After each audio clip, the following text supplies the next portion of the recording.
With over 40 different AP classes to choose from to put into your high school schedule, it can be tough to decide which ones are the most important to take when you have a limited schedule size. But something many students don't actually consider when fixing up their schedule is that you can actually knock out a lot of AP credits without actually having to take them in high school. And this can be done through self-studying.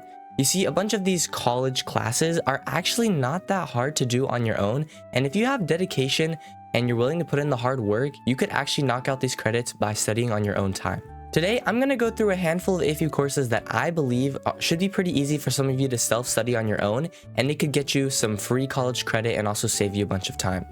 If you enjoy the video and learn something new, make sure to hit the subscribe button down below, and let's get straight into it. To begin, we're going to go over a pretty obvious section of AP courses that you guys probably already signed up for without thinking much about, and this is going to be the AP World Language classes. So I'm talking about Chinese, French, German, Japanese, Latin, Italian, Spanish. All of those AP language courses can actually be done pretty easily just by self-studying if you are native in the language. So if you're pretty comfortable at speaking, writing, all of that stuff in the language, then consider signing up for the AP exam and self-studying for this exam.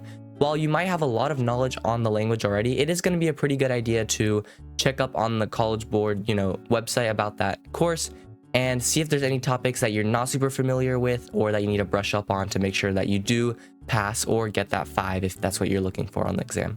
These next couple of classes may seem like a shocker to you, but bear with me here.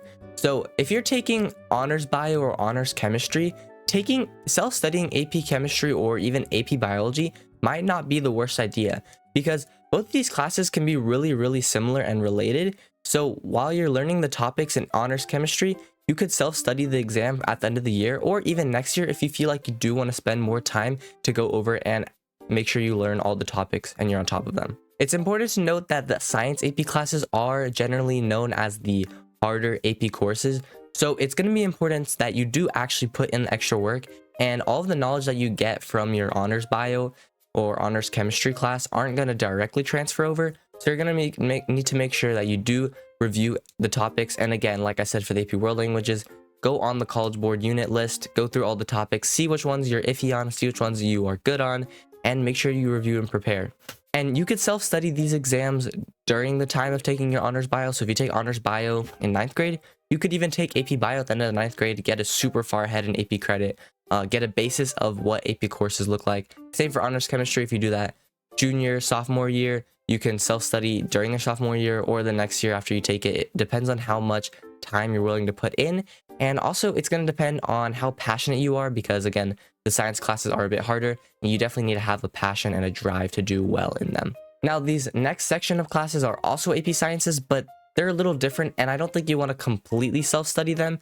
And it's going to be the AP physics classes. So whether you're taking AP Physics 1 and AP Physics 2 together, or taking AP Physics C Mechanics and AP Physics C Electricity and Magnetism together, you might not have enough time during one school year to knock out both of those courses, and you're going to find out that there's actually a good amount of reasons why you're going to be self-studying the material on your own. The first reason, like I mentioned, is that you're not going to have enough time, and so your teacher may simply put off some of the units to do at the end where you're going to have to self-study instead of teaching you that material because you didn't have enough time. Another reason is because these classes are really difficult, especially the Physics C's. They take a lot of time and studying to do well, and again, you're not going to be able to learn up all that material efficiently during your class period. So you're going to end up finding that even if you have a good teacher and stuff, you're going to actually be reviewing and watching videos on your own time to try to learn this content because of how difficult it is.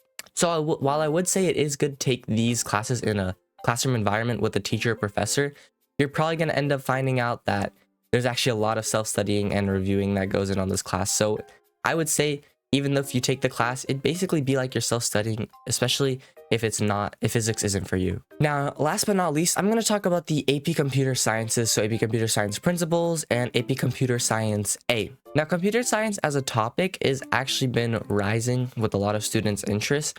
And so you'll find out that a lot of students like coding or learning about computer science topics in their free time, and this can help with your knowledge.